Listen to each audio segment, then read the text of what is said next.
Je m'appelle Marin Caldwell et j'ai eu 30 ans, la main de mon frère en travers du visage. 10 secondes plus tôt, je tenais le plus gros cadeau que quiconque m'ait jamais offert. Un chèque de 100 000 $ de la part de mon grand-père. J'avais à peine lu le montant 2 fois quand mon frère m'a suivi dans le bureau. A claqué la porte et a tourné la clé dans la serrure. Donne-le-moi. J'ai pensé qu'il plaisantait jusqu'à ce qu'il s'approche. Sa mâchoire était crispée, sa respiration irrégulière, et ses yeux restaient fixés sur le chèque. C'est à moi, ai-je dit. Grand-père me l'a donné. Sa paume a frappé ma joue avant que je puisse bouger. Le bruit était plus aigu que la douleur. Mes oreilles ont bourdonné. Il a saisi mon poignet et a sifflé, « Donne-le-moi ou j'appelle le 911 ». Cette menace n'avait aucun sens. Mais la terreur dans sa voix m'a indiqué que quelque chose d'autre en avait. Il ne demandait pas d'aide. Il essayait d'effacer des preuves. Je me suis libéré en me tordant, j'ai déverrouillé la porte pendant qu'il tendait la main vers moi. Et j'ai couru dans le couloir sans m'arrêter pour expliquer la marque rouge sur mon visage. J'ai roulé directement jusqu'à la banque, serrant l'enveloppe si fort que le papier se pliait sous mes doigts. Le directeur a examiné le chèque, a tapé le numéro dans son ordinateur. Et soudain a arrêté de respirer. Il a regardé l'écran, puis moi, puis a fermé calmement la porte du bureau. « Madame » a-t-il dit, le visage vidé de couleur. « Ne quittez pas cet immeuble. Appelez la police, s'il vous plaît. Avant que je vous dise ce qu'il a trouvé, et ce qui s'est passé après que je suis sorti. Dites-moi, quelle heure est-il chez vous, d'où regardez-vous, et quel temps fait-il là-bas? Cela correspond-il à votre humeur aujourd'hui? Je suis curieuse de voir jusqu'où cette histoire voyagera. » Le directeur s'est présenté comme Malcolm Price, mais il ne m'a pas tendu la main. Il gardait les deux paumes à plat sur le bureau comme s'il craignait que tout mouvement soudain me fasse fuir. « Est-ce le chèque original » a-t-il demandé. « Oui. Mon grand-père l'a écrit il y a moins d'1 heure. » Quelqu'un l'a-t-il photographié? Je ne sais pas. Il a tourné légèrement l'écran, pas assez pour que je lise tout. Mais assez pour voir mon propre nom sur un compte que je n'avais jamais ouvert. Le numéro du chèque dans son système correspondait à celui que j'avais en main. Selon la banque, il avait déjà été déposé via une application mobile 42 minutes plus tôt. Le compte destinataire s'appelait Marin Caldwell Property Service. Je n'avais jamais possédé d'entreprise de ce nom. Je n'avais même jamais eu de compte là-bas. Malcolm a pointé une bannière d'avertissement jaune. Le dépôt est en attente car l'image a échoué à plusieurs contrôles de sécurité. Celui qui l'a soumis a utilisé une photo de votre permis de conduire, votre numéro de sécurité sociale et une adresse qui vous est associée. Mais l'emplacement de l'appareil et le numéro de téléphone ne correspondent pas à votre profil. Ma joue brûlait encore là où mon frère m'avait frappé. Soudain, sa demande n'était plus irrationnelle. Il n'avait pas voulu mon cadeau par jalousie. Il voulait le chèque physique parce qu'il pouvait prouver que le dépôt mobile était frauduleux. J'ai appelé la police depuis le bureau de Malcolm. Pendant que nous attendions. Il a placé le chèque original dans une pochette transparente pour preuve et m'a demandé de ne plus y toucher. Puis il a demandé au service de fraude de la banque de conserver l'image du dépôt mobile, les informations sur l'appareil, la demande de compte et les images de la caméra du hall du matin. Je l'ai regardé bouger avec une efficacité prudente pendant que mes pensées s'éparpillaient dans toutes les directions. Mon grand-père est arrivé avant les agents. Il s'appelait Arthur Caldwell, et a 78 ans. Il se tenait encore comme le entrepreneur qu'il avait été la majeure partie de sa vie. Épaules carrées, voix ferme, mains marquées par des décennies de travail. Au moment où il a vu la marque sur mon visage, cette fermeté s'est fissurée. Qui a fait ça? Je ne pouvais pas répondre immédiatement. Dire le nom de mon frère rendrait tout ce cauchemar réel. Cole, ai-je finalement murmuré. Grand-père a fermé les yeux. Il n'avait pas l'air assez surpris. Cela m'a effrayé plus que l'écran de la banque. 2 agents sont entrés avec une détective de l'unité des crimes financiers, Lena Ortiz. Elle nous a demandé de raconter l'histoire séparément. J'ai expliqué le cadeau d'anniversaire, la porte verrouillée, la gifle? La demande et la menace d'appeler le 911. Grand-père a confirmé qu'il avait écrit le chèque lui-même et que la signature était authentique. Puis la détective Ortiz a posé une question qui a changé la forme de tout. Monsieur Caldwell, quelqu'un a-t-il récemment eu accès à votre carnet de chèques? À votre banque en ligne, à vos dossiers fiscaux ou à vos documents d'identité? Grand-père a fixé le bureau. Mon petit-fils m'aide avec les factures. Cole? Ai-je demandé. Il a hoché la tête une fois. Malcolm est revenu avec une copie imprimée du dépôt mobile. L'image était floue, mais j'en voyais assez. Ce n'était pas un faux chèque séparé. C'était une photographie du mien prise avant que grand-père ne me le remette. Les plis de l'enveloppe correspondaient. Tout comme une petite tache d'encre à côté du montant. Quelqu'un avait ouvert l'enveloppe, photographié le chèque. L'avait refermé et avait attendu que je le reçoive. La détective Ortiz a demandé si Cole avait été seul près des cadeaux ce matin-là. Grand-père a dit qu'il avait demandé à Cole de porter plusieurs enveloppes de la cuisine au bureau. Mon estomac s'est noué.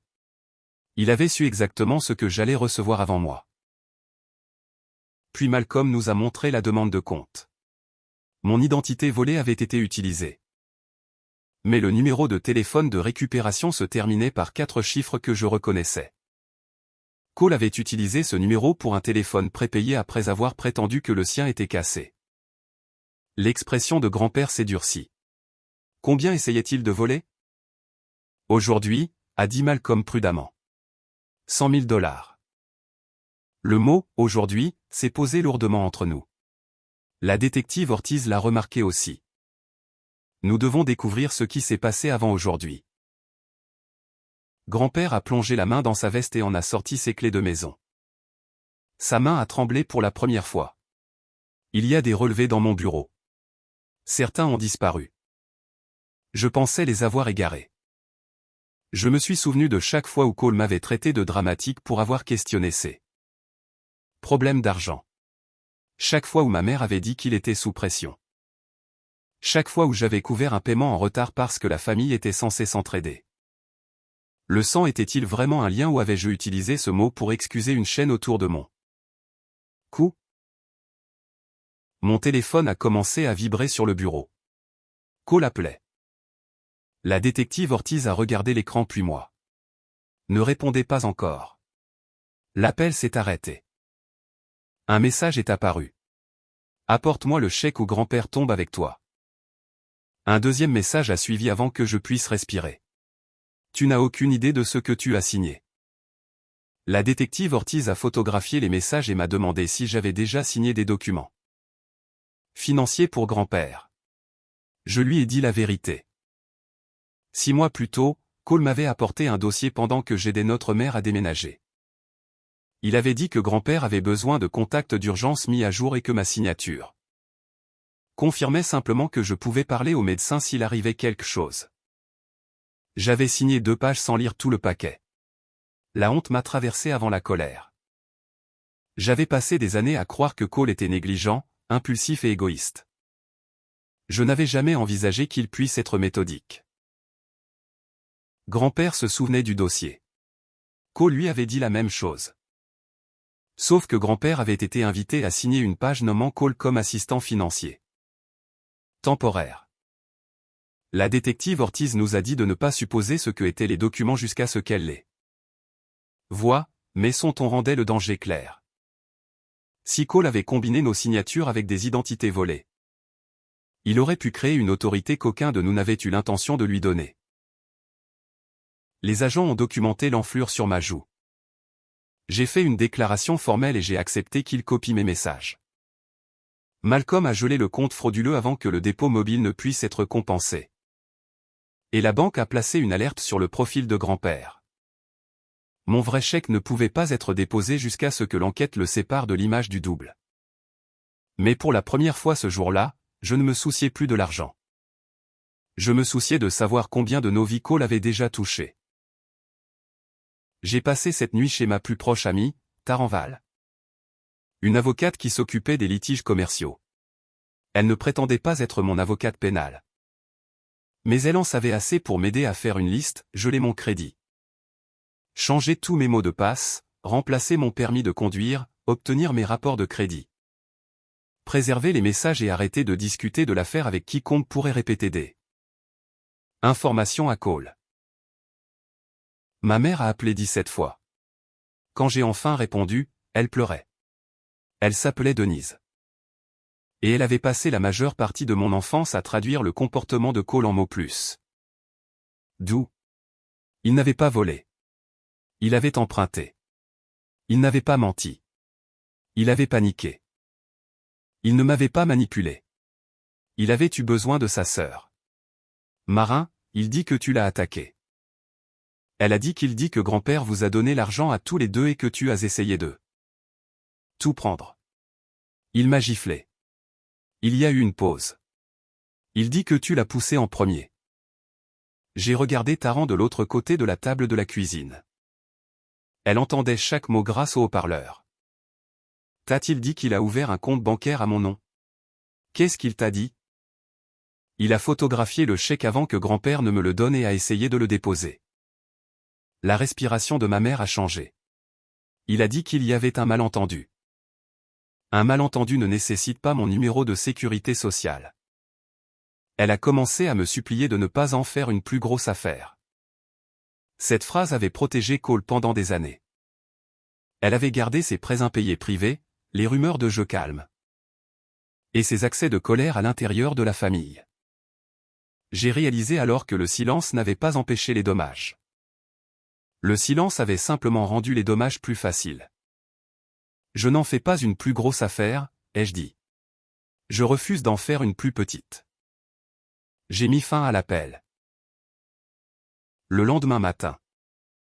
La détective Ortiz m'a demandé de venir chez grand-père pendant que des agents supervisaient une fouille de son bureau. Rien n'était cassé. C'était la partie troublante. Celui qui avait pris les dossiers savait exactement où chercher et avait probablement été invité de nombreuses fois. Nous avons trouvé 3 ans de relevés bancaires dans une armoire de classement verrouillée. Mais 6 relevés mensuels manquaient. L'ordinateur portable de grand-père montrait des connexions répétées depuis un appareil inconnu. Son courriel avait une règle de transfert qui envoyait silencieusement les messages contenant des mots comme banque, transfert, relevé et vérification à une adresse que nous ne reconnaissions pas.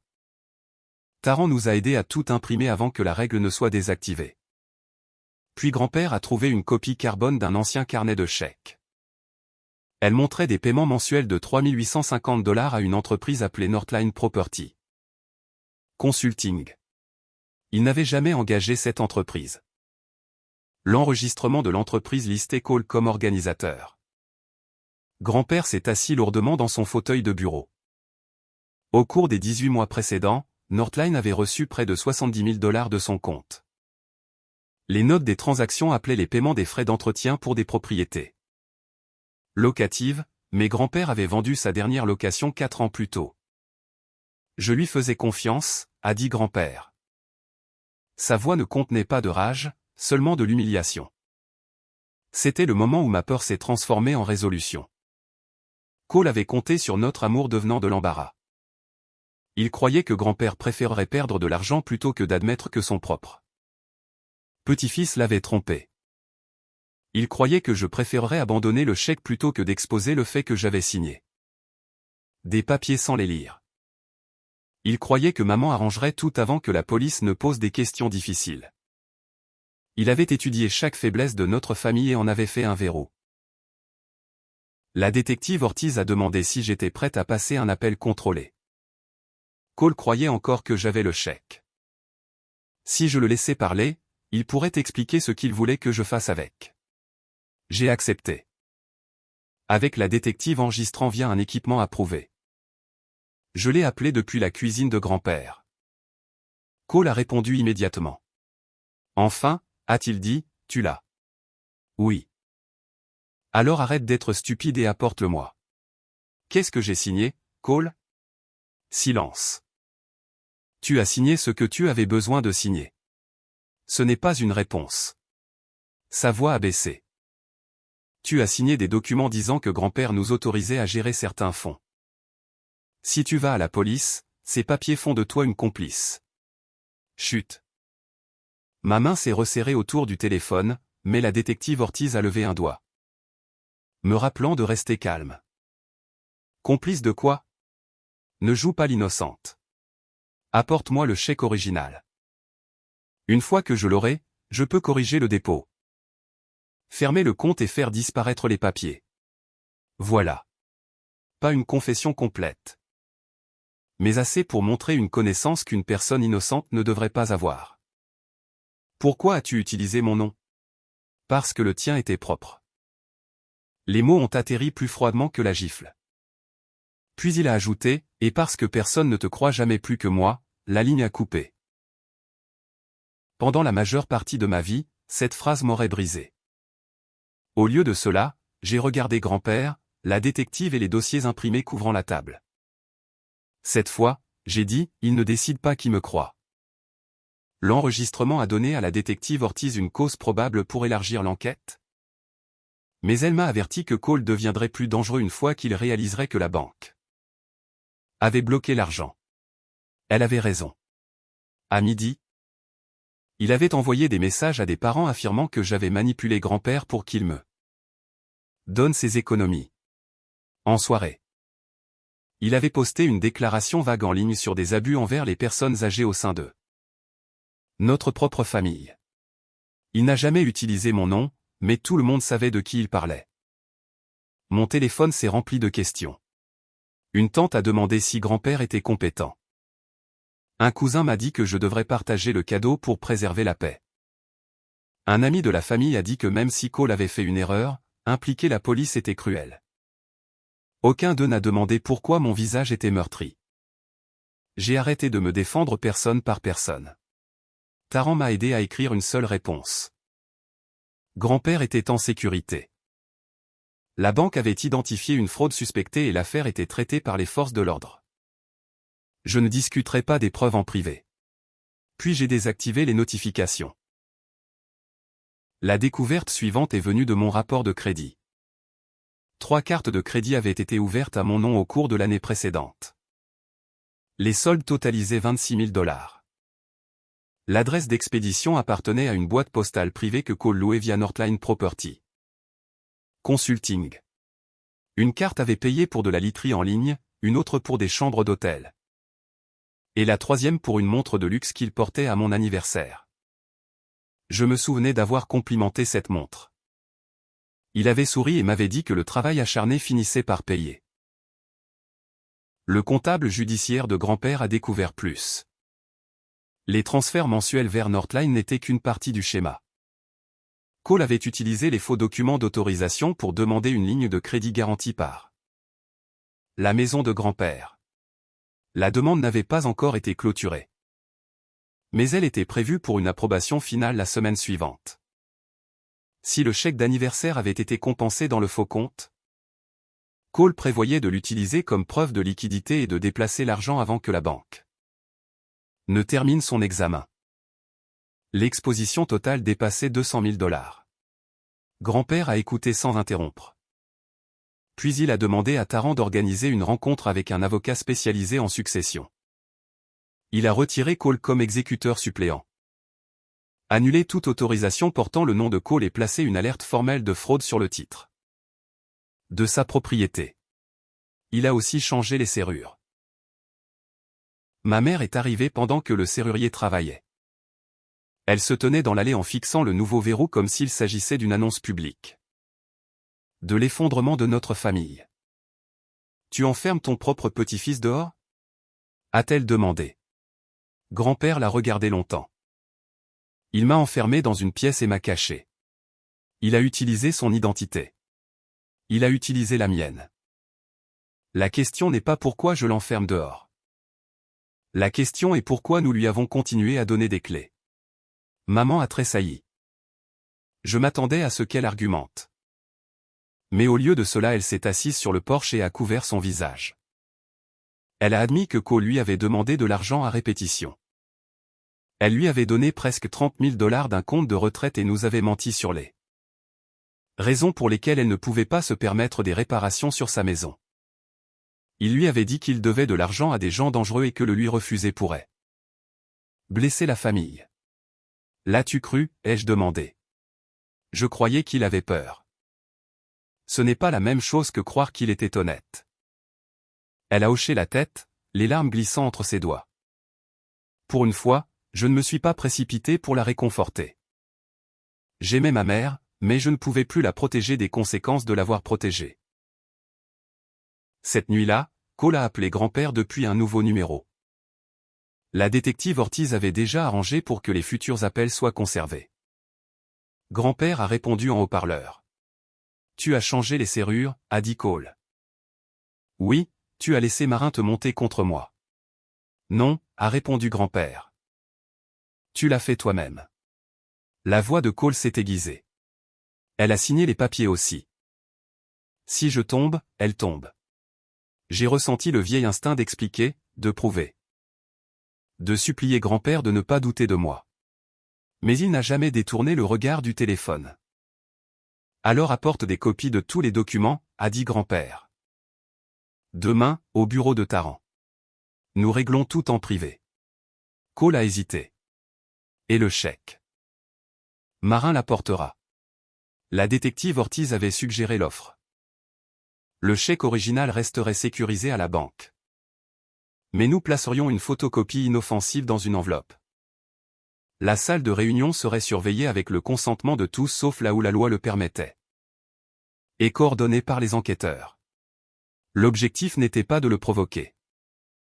C'était de le laisser expliquer les documents qu'il prétendait me rendre responsable. L'après-midi suivant.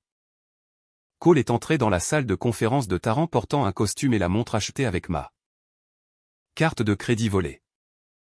Il a souri en voyant l'enveloppe devant moi. La voilà, a-t-il dit. La sœur raisonnable. Il a placé un dossier sur la table. À l'intérieur se trouvaient des copies de documents portant ma signature et celle de grand-père. À première vue, il semblait légitime. Mais Taran a immédiatement remarqué que plusieurs pages utilisaient des polices différentes. Des marges incohérentes et des sceaux de notaire d'un comté où aucun de nous n'était allé. Cole s'est assis en face de moi et a tapoté l'enveloppe. Donne-moi ça et je détruirai ceci. Que se passe-t-il après que tu les auras détruits? Ai-je demandé. Le compte est fermé. Grand-père récupère son argent éventuellement. Tu dis à la police que tu as réagi de manière excessive et l'écarte à mon nom. Son sourire a disparu. Et Northline est le prêt contre la maison de grand-père. Il a regardé vers la porte. Tu m'as piégé. Non, ai-je dit. J'ai enfin lu ce que tu as mis devant moi. Cole s'est levé si vite que sa chaise a heurté le mur. Il a saisi le dossier et a tendu la main vers l'enveloppe, mais grand-père a placé une main dessus. Tu m'as volé, a dit grand-père. J'allais rembourser. Avec quoi?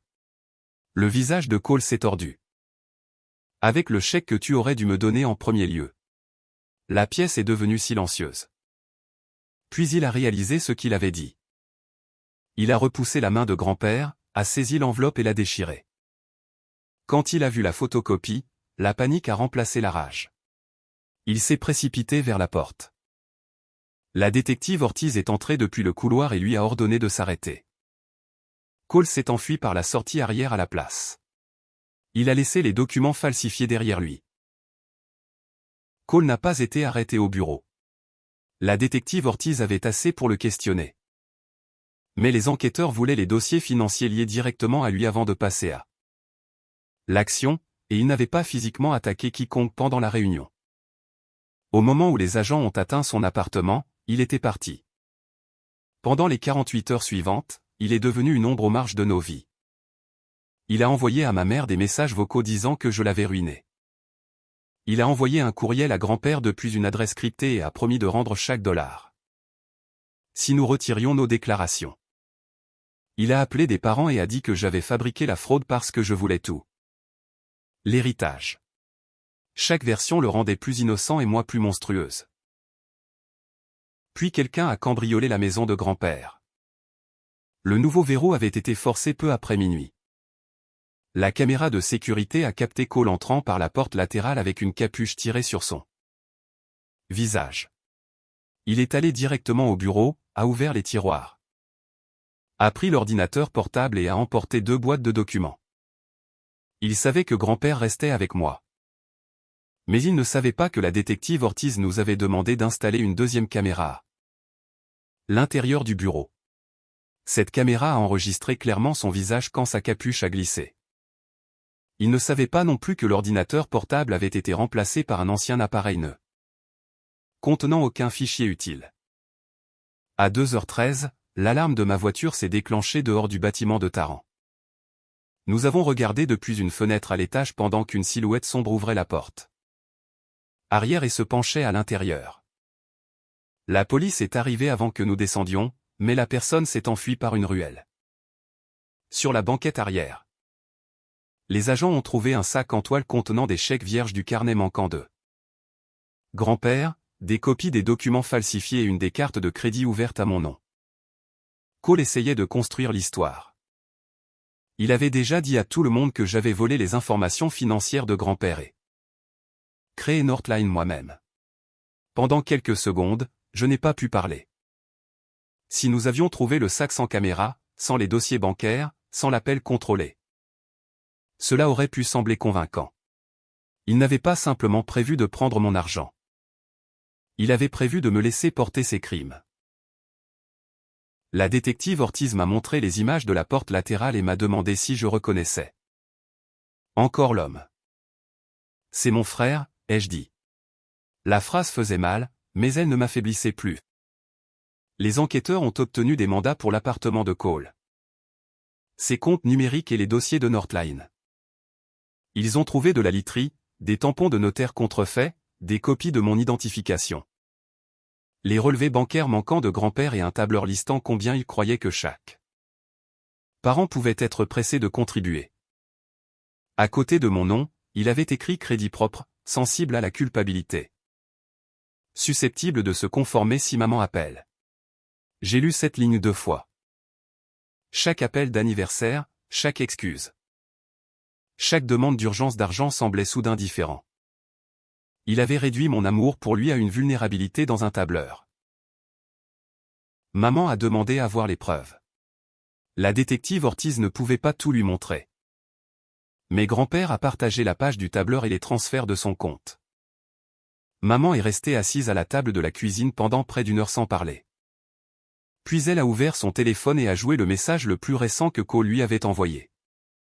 Dis à Marin d'abandonner, disait sa voix. Si elle ne le fait pas, je m'assurerai que toute la famille sache qu'elle a volé grand-père. Tu sais que les gens te croiront. Dis que tu l'as vu prendre son carnet de chèques. Maman a arrêté l'enregistrement. Il veut que je mente. Il s'attendait à ce que tu le fasses, ai-je dit. Cette distinction l'a enfin atteinte. Aider Cole avait toujours semblé à ses yeux comme de l'amour. Maintenant il lui demandait de devenir une preuve contre sa propre fille.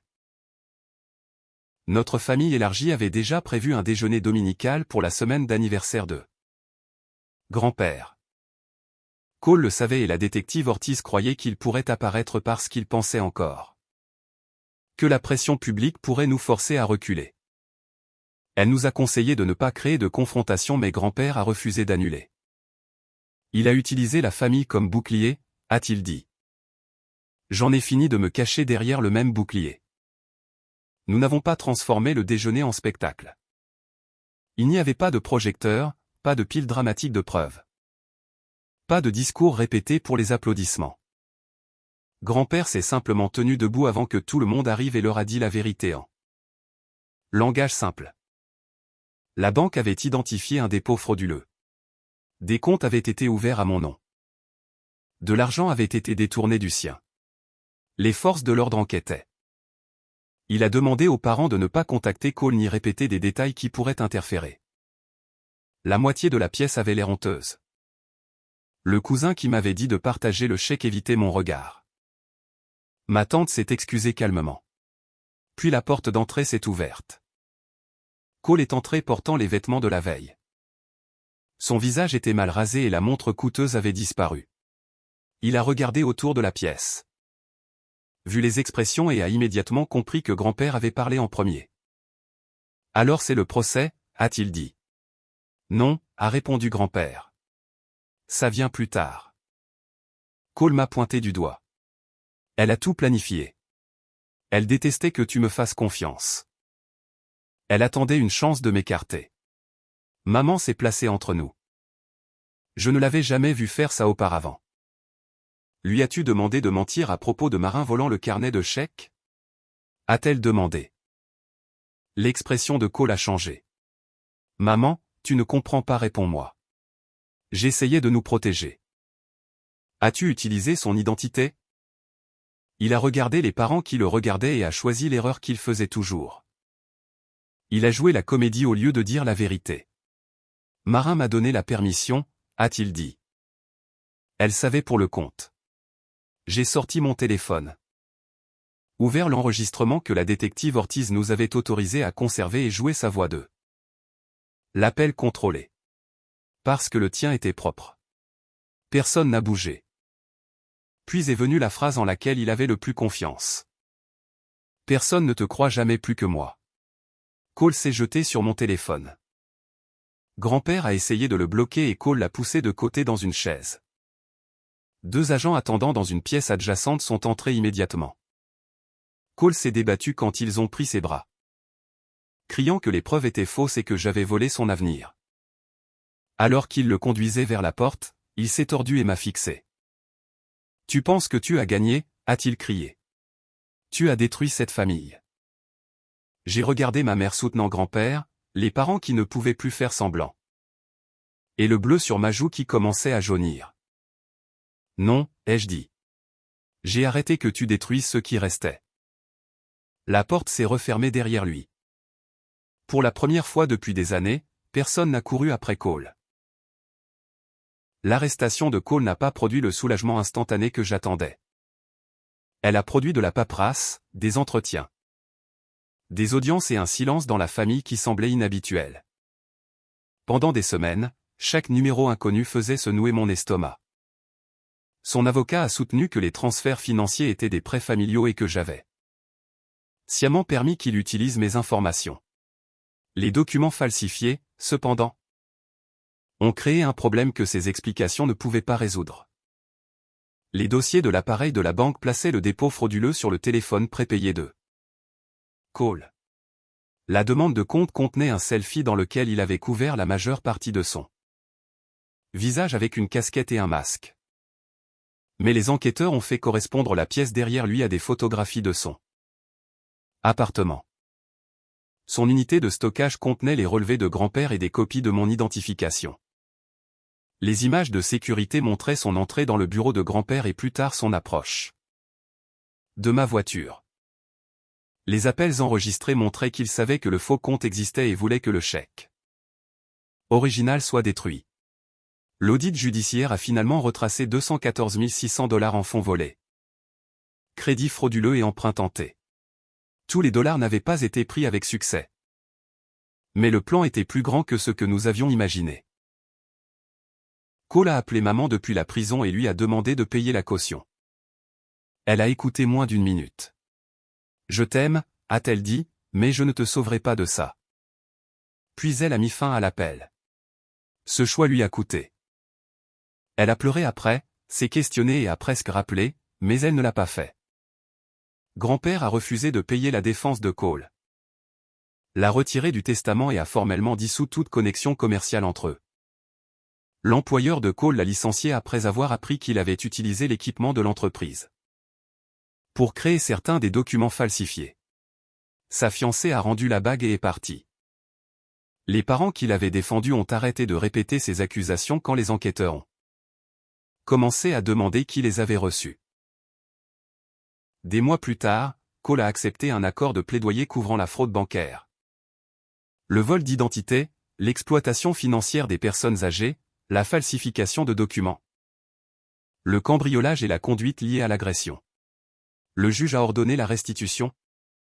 Plusieurs années en détention d'État et une libération supervisée ensuite. Il lui était également interdit de me contacter ou de contacter grand-père sauf par l'intermédiaire d'avocat. Lors de la condamnation, Cole s'est tourné vers moi et a dit qu'il était désolé. Puis il a ajouté que rien de tout cela ne serait arrivé si grand-père avait divisé l'argent équitablement. Cette phrase m'a indiqué que ses excuses étaient encore une négociation. Quand j'ai pris la parole devant le tribunal, je n'ai pas demandé de cruauté. J'ai demandé des comptes. J'ai expliqué que le dommage le plus profond n'était pas l'argent perdu ni le crédit endommagé. C'était d'apprendre que mon frère avait cartographié notre compassion et l'avait utilisé comme une stratégie financière. J'ai passé des années à le sauver des conséquences, ai-je dit. Je croyais que c'était de l'amour. Ce n'en était pas. C'était une permission. Le juge a approuvé l'accord. Dehors du palais de justice, maman m'a demandé si je me sentais satisfaite. J'ai pensé à la gifle, au faux compte, au sac planté dans ma voiture et à la façon dont Cole avait crié que j'avais détruit la famille. Non, ai-je dit. Je me sens fini. C'était mieux que la vengeance telle que je l'avais imaginée autrefois. Je n'ai pas eu à ruiner Cole. J'ai seulement eu à arrêter de me placer entre lui et les résultats de ses propres choix. La banque a finalement compensé le cadeau original et l'a réémis sous forme de chèque de banque. Grand-père a offert d'augmenter le montant à cause de ce que j'avais enduré, mais j'ai refusé. 100 000 $ étaient déjà plus que suffisants. Et je ne voulais pas que les crimes de Cole transforment la générosité de grand-père en compensation. Pour la douleur. J'ai utilisé une partie de l'argent comme acompte sur un petit bâtiment en briques où j'ai ouvert un studio de restauration.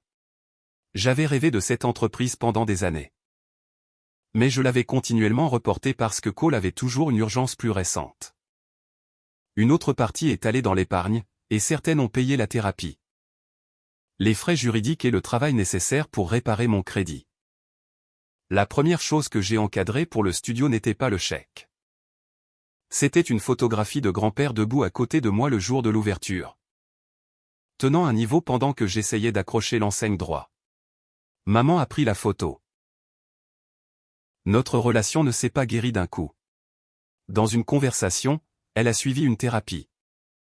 A appris à reconnaître la manipulation financière et émotionnelle. Et s'est excusée sans me demander de lui pardonner immédiatement. Parfois elle commençait encore des phrases par « mais c'est ton frère ». Puis elle s'arrêtait et recommençait. Grand-père a récupéré une partie de l'argent volé via des comptes saisis et la restitution. Ce qui comptait plus pour lui était de reconstruire son sens du jugement.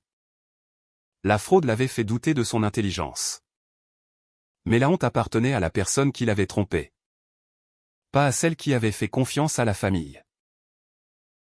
1 an après la condamnation, Cole a envoyé une lettre via son avocat. Il écrivait que la prison l'avait changé, qu'il comprenait pourquoi j'avais témoigné. Et qu'il espérait que nous pourrions redevenir frères et sœurs un jour. Près de la fin. Il demandait si je pouvais parler à grand-père pour restaurer une petite partie de son héritage. J'ai plié la lettre et l'ai placée dans un tiroir. Peut-être que Cole changerait vraiment. Peut-être apprendrait-il à s'excuser sans attacher une demande. Mais sa réhabilitation n'était plus ma mission. Le pardon, s'il venait, ne signifierait pas l'accès. L'amour, s'il restait, ne signifierait pas la reddition. Pour mon 31e anniversaire, grand-père m'a remis une enveloppe simple. Mon corps s'est tendu avant que je puisse l'arrêter. Il l'a remarqué et a souri tristement. Ce n'est qu'une carte, a-t-il dit. À l'intérieur, il avait écrit une phrase. La meilleure chose que tu as construite cette année était une vie que personne d'autre ne contrôle. J'ai gardé cette carte. En regardant en arrière, les 100 000 $ ont changé ma vie. Mais pas parce qu'ils ont acheté un bâtiment. Ils ont exposé le prix que j'avais payé pour maintenir la paix avec quelqu'un engagé dans le chaos. Le jour où mon frère m'a giflé, il croyait que la peur me rendrait obéissante. Au lieu de cela, elle a finalement rendu la vérité impossible à ignorer. Les familles ne survivent pas parce qu'une personne absorbe chaque blessure. Elles survivent quand l'amour inclut l'honnêteté, les limites et les conséquences. Parfois protéger une famille signifie refuser de protéger la personne qui la blesse. Alors dis-moi honnêtement, si ton propre frère utilisait ton identité, volait ton grand-père et s'attendait à ce que ta mère mente pour lui, aurais-tu mené l'affaire aussi loin que je l'ai fait? Et s'il prétendait plus tard avoir changé, ouvrirais-tu la porte à nouveau? Ou garderais-tu la vie que tu t'es battu pour récupérer?